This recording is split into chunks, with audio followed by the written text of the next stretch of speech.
Hey there, fellow marketers. Professor Wolters here, and today we're at the Finger Lakes here in New York. And today what we have for you is advice for the Facebook page of your business, because we have our websites, we have our Twitter pages, we have our Facebook page, we have our YouTube pages. And the thing is, we've got to make sure things integrate together. And what I want to do is just give you some advice for your Facebook page specifically. And so what I want you to start by thinking is making content that's familiar to your followers. If you're a YouTuber and you're making new content that's going to be on Facebook, make sure it's the same type of content that's on YouTube. If you're a business and you sell products and you have a certain brand on your website or in your retail space, make sure that same kind of aesthetic, that same kind of feeling is on your Facebook page as well. Because you want to make it obvious to the people that are finding your Facebook page that you're the real official page. So make sure you use the same logo, you use the same pictures, use the same color schemes, because then it's obvious that, oh, this is the same company, this is the right page.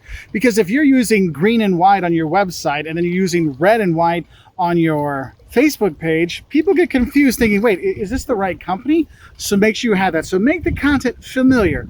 But when you're making content for Facebook, remember that you make a little Facebook twist for it as well, because you're not just going to have the same YouTube videos you put up on YouTube, put it on Facebook. Yes, you can share those, but it's going to be better for you to actually natively upload your videos and your pictures and all your stuff onto Facebook versus sharing from some other place. So that could mean instead of having your 10-minute explanation video like you have on YouTube, maybe you only have a minute or a 2-minute long video that you specifically focus on for Facebook. Also, instead of having the horizontal, maybe you film in the vertical for Facebook. There's different things you have to consider, but make sure you're not just putting the same content on. Make sure it's familiar, but you're going to need to make Facebook specific content. Now, another thing you have to realize is Facebook is not a website, it's a platform. It's a platform to get people to your website so they will then go buy your products from your website, okay? And so when you're doing that, make sure what you're sharing is going to be driving people to your website, okay? I know sometimes it's hard because you're thinking, well, Mark, I'm putting this video up. How are they going to find my website through my video? Well, make sure the video has a link in there in the description. Make sure you talk about it in the video. This is where you can find out more at our website at woltersworld.com. So make sure anytime on your Facebook page, when they give you a chance to put a link, whether it's your website, your Twitter page, your YouTube page, make sure you're putting all those in there. So when they look at your About section, they can find you versus them having to guess, what would their website be? No, remember, Facebook is just a platform to help to get people to your business and help people to get to your website, okay? And that leads into another advice I have for you is make sure all of your contact information is filled out. When I say all your contact information, if you have a phone number they can call, if you have a website, if you have a landing page you want people to go to, make sure you're putting that in your Facebook page. One of the biggest mistakes I see small businesses do is they don't put their hours of operation on their Facebook page, because people will find your Facebook page before they find your website, okay? So if you're open 9 to 4, make sure that's on that first page on your profile saying, we're open 9 to 4 Monday through Friday. Now, another tip I have for you with your Facebook page is leverage your assets. If you have bonus material, if you have extra things, or if you have, polls, or if you have, giveaways, make sure you're using Facebook to help announce these things. Use Facebook's reach to help you out.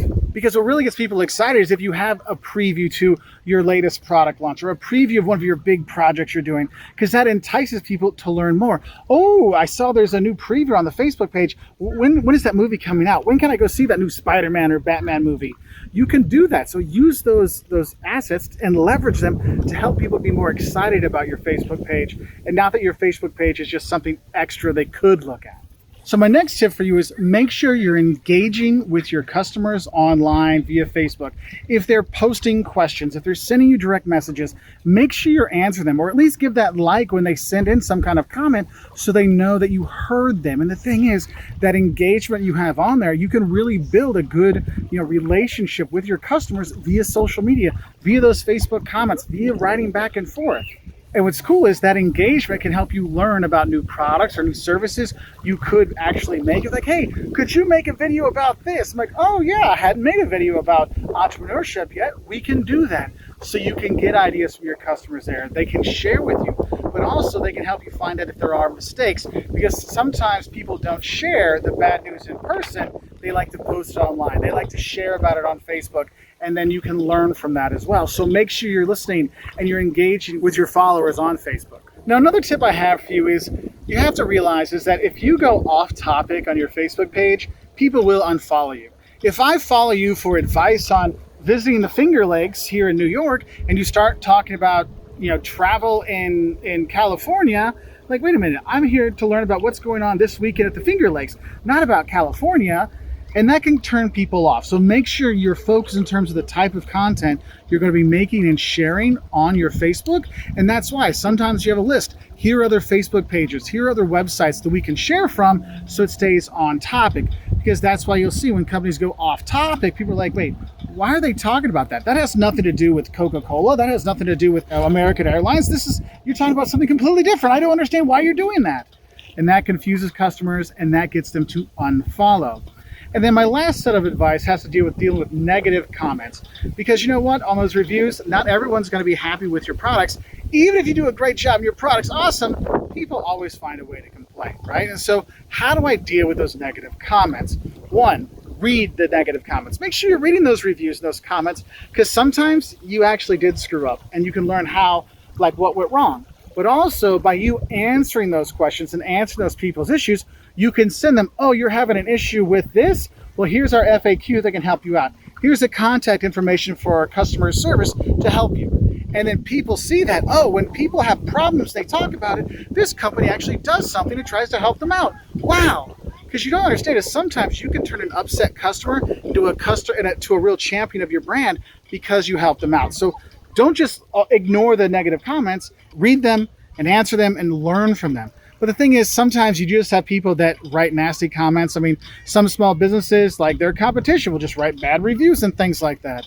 And that's why I think it's also important you realize you can, report content that's not true or content that's misleading or you think it's just been written in spite. You can report that and hopefully have it rejected. You can also ban people from your channel or hide your channel from them. So there's things you can do, but one of the things you have to realize is Facebook is an open platform, and you may want it all to be 5-star reviews, but in reality, no one believes 5-star reviews, okay? You got to make sure there's other reviews out there because nothing is perfect, not even the beautiful Finger Lakes here in New York. So I hope this helps you with some advice for using Facebook for your business. If you want to learn more, we've got plenty of videos helping you out with social media, a lot on YouTube, all kinds of stuff on ProfessorWolters.com or here on our YouTube channel, Professor Wolters. So wish you all the best. I'll say bye from here in New York.